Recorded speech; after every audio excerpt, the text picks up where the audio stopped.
Hey dudes, I'm Hilah, and today on Hilah Cooking, we are making a cheesy broccoli casserole with broccoli and cheese sauce. This is perhaps one of the most famous recipes ever invented by some old white lady.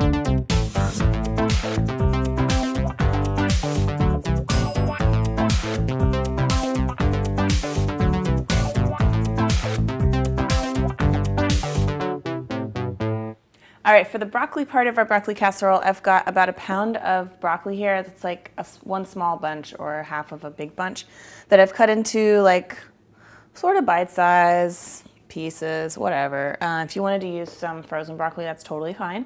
But I just put a little bit of water in this pan and stuck it in the microwave for like 3 minutes just to get them a little bit steamed, like a little bit starting to cook. And so that's good. And I'm gonna make this sauce, the cheese sauce. So this is I guess it's technically a Mornay sauce. Not to be confused with a Mornay eel. Just kidding, I know it's Mornay, guys. So we're gonna start with making a roux, which is just the butter and flour mixture. That's gonna thicken it up. I've done this a million times. If you ever made gravy, you've made a roux. So get your butter melted, and then we're gonna add flour. This is just regular old flour. And I've got it over a medium heat, and you just wanna whisk it. We're just cooking this flour to get rid of the raw flour taste of it. And you wanna cook it until it's a nice nutty golden brown. And it will start to actually smell a little bit toasty too, but just keep stirring it so it doesn't burn.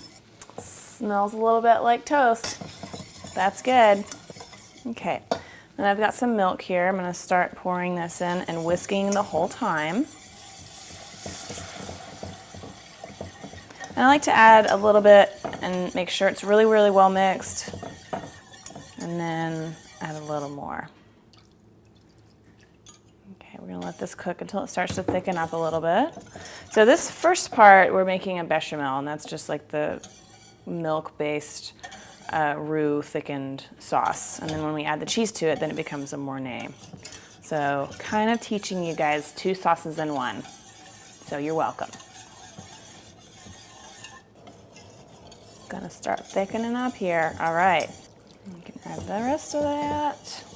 And now I'm gonna turn it down to low so it can hang out while I add some seasonings. So I'm gonna add some salt, because duh. The amount of salt depends a little bit on the kind of cheese that you use. Saltier cheese, you obviously need to add less salt. A little bit of pepper. And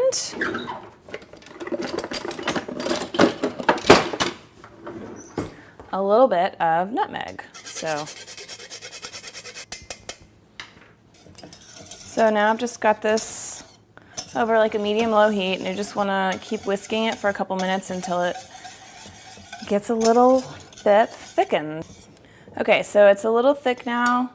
It's about like a cream gravy or something. And actually, if I hadn't put nutmeg in it, you could totally serve this over biscuits. So that's great. Now I'm gonna add in my cheese.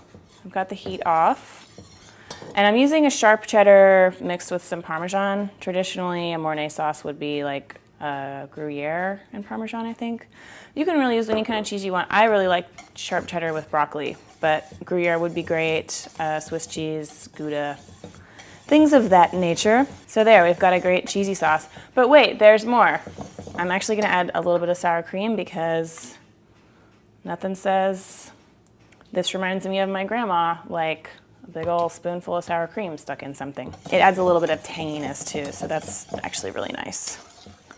Okay, our sauce is done. So, do a switcheroo there. And we're just gonna pour the sauce over the broccoli, as you might have guessed. So much better than like a can of condensed cheddar soup, right guys? Making it from scratch. So just try to get it evenly. And this will probably serve like 6 people if you wanted to, maybe more if you have a whole bunch of stuff on your feasting table. But you could easily double the recipe too and then put it in a bigger pan. Then we're gonna top it with the rest of our cheese that I held out, so just like a 1/4 cup or something. A little bit on the top. Ooh, you know what else sometimes I do? I meant to tell you about it earlier, is add like a 1/4 teaspoon of curry powder to the sauce whenever you add the salt and pepper and the nutmeg. And that adds a really nice little like, what is this delicious casserole kind of thing. kind of effect, but I forgot. Okay. And then I've got some Ritzy crackers, because it's fancy holiday times. And just crumble them up and throw them on top. It's another grandma thing. Maybe a couple more. I mean, what the hell? They are reduced fat, right?